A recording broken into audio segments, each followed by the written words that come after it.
I said I once knew a man. He liked to sit around all the time, like playing video games. He liked to make everybody smile. I said I once knew a man. He liked hip-hop music, and he could draw anything. He liked to make everybody smile. I said I once knew a man.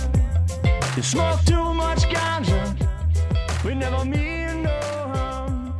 He liked to make everybody Another big topic I wanted to touch on is bullying. I was bullied as a child. My brother's bullied at school. I know that kids go through every day being bullied, being terrorized, not wanting to go to school, not wanting to get up in the morning because they're told they're not amazing. They're told they're not special, and they're made to feel unwanted. Definitely. I think a lot of people, if they weren't afraid of bullying, would be able to open up a lot more and be who they wanted to be and act the way they wanted to act, do things the way they want to do them, as long as it's productive. I'd like to see a lot more people to not be afraid of diversity, not just, skin color and religion, sexual preference, just themselves, their own mannerisms, their own ways of doing things. Because as humans, if we restrict what we do based on someone else's standards, we're not living our lives to the fullest. And for us to be living in a place where we're supposed to be able to do that, it's just lacking. Not many people are very cooperative or even realize that they're acting the way they are. I feel like you're not able to accept people when you bully. I feel like you are closed off. You've made yourself completely unapproachable by people who might further you. You're not allowing for the greatest potential. I feel like you're cutting yourself off from the rest of the world. And you never know, that person you're bullying might just be able to advance your life, might just be able to do something for you that you would have never been able to do for yourself. Here's a really pivotal question, I feel like. Why is bullying okay? Or why is bullying not okay? Because I know that there are people out there who are going to come across this project who are the bullies. Bullying, I definitely wouldn't say that it's okay. Under certain circumstances, I guess We accept it. we do accept it, yeah, like, it's permissible, and it's not very acceptable that anyone would be like, oh, he's just a kid, or, they just don't know any better. I mean, we should know better, and we wouldn't want anyone to be treating us like when that. you're watching a TV show and using prejudice here to give the example, but you'll see, we watch this one show, Trailer Park Boys, and his character on there, and he's, a heavier boy, and he's doesn't have the world's greatest IQ, and he's fun to poke at and laugh at and make fun of, and we do this. That's part of our society. We have programs of entertainment poking fun at people. We like obnoxious comedy, or we'll see someone walking down the street that resembles Paris Hilton, and she's like all ditzy on the telephone. We're going to make snide remarks. I mean, we're kind of bullies ourselves, Right.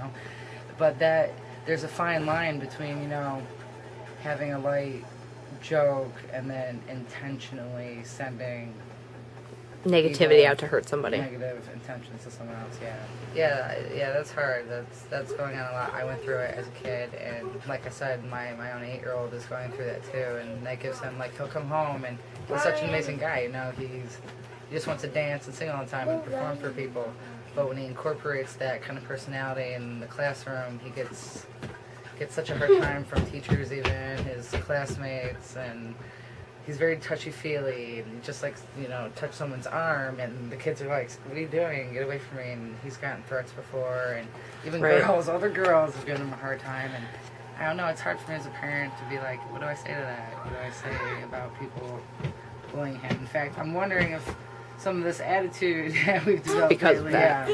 and I'm, for one, I know for a fact in my studies already that, there's enough evidence that social, environments generate your psychosis. They huge influence. If you're following the Zeitgeist movies, Peter Joseph's third one, the first hour of that film really gets into the psychosocial aspects of things, and if you got an hour to spare, it's really... It'll explain a lot about what's going on, and why people are the way they are, and why some of them are doing the things they're doing, and they're okay with that. And we have a psychosocial sick society, and I think those things need to be focused on. But I've definitely participated in bullying, and I didn't even realize it. When you idly stand by and watch somebody get shoved into the mud, that's participating. Unfortunately, silence is consent. You can't legitimately say you're against bullying and just stand there and not do anything. I think that we take away the emotion when it comes to school, when it comes to learning. We don't really teach people how to feel about knowledge, or how to feel about love, or how to feel about acceptance, because I don't really think we're taught to accept things in school. I think we're taught to take things as they are, and that's the way they are, and it's never going to change. And I don't think you can learn in that scenario. I really don't think that it allows for people to fully express themselves and fully critically think about things either, because if you're told, oh, this is the way it is and that's the way it's going to be and you're not going to change it, well, how is that motivating to make any sort of difference? How is that motivating for society to make a change or become better? Because things can always get better. I really do feel like things can always get better. You can always make a difference. You have to be able to make a difference. Whether good, whether bad, they'll tell you they're the best years of your life, and to an extent, I would say they are, because it's probably as free as you're going to get to be.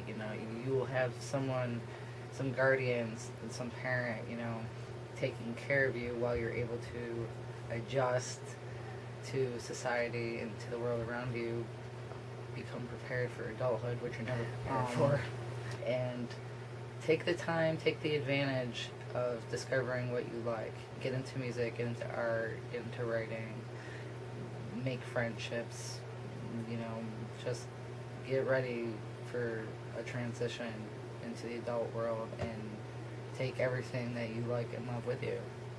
Even as adults, you're going to face bullies every day. Certified public accountants, Congress, government, officials, they have no soul, people like to say, they have no emotion. Right. They know what they're doing, they're pushing, pencils and thinking, oh, this is for the cause of benefit, nothing other than their pockets. And how do they go to sleep at night? And I know people wonder that, and I really think this is a huge thing. You want to talk bullies? Right there. I think it starts at home. Most of the time it's at home. Sometimes it even happens in the school is responsible for it. I think that the kids are responsible for it. I think that it's a collaborative, negative effort that bullies, needs to be stopped. Might not even be aware that they are bullies. Right. I mean, there's been so much about, you find out they themselves had troubling home issues, themselves were bullied when they were younger. I mean, that touches on, you need to know where the source is stemming from, all this angst. And, right. What do you think makes bullying happen? Kind of like what I was saying, some personal conflict within that individual, and if it's not getting better, that would tell me that there's been no one trying to get involved. Right. So that's a lack on either parental or guidance or. So you feel friend society level. perpetuates it. Huge influence. Can't escape it. Right. I really think our society needs to turn around. I really think that our school systems need to start looking at this problem very seriously, because a no tolerance policy isn't working. And I was in school during this no tolerance policy, and it didn't do anything for the people who were bullied, and it didn't do anything for the people who were bullying. It didn't show the bully that they were wrong. It didn't show the bullied person that they were protected. It showed that the school just didn't care. And they still don't care. I really think this problem needs to be addressed. I really think that bullying isn't okay, and I think that the bully is the victim too, because when you're being that angry and mean to somebody who might have not even done anything to you, it really shows how much hatred Physically, maybe. I think there's got to be a lot of work done here at home where I am. I think a lot of people are thinking about running and leaving. They're getting scared about things going on, but I really think, you're going to keep running and you're just going to keep seeing the same thing. There's going to be nowhere left to go except for just coming right back where you started. So clean it up first. You gotta make everybody smile, yeah, yeah, make everybody smile.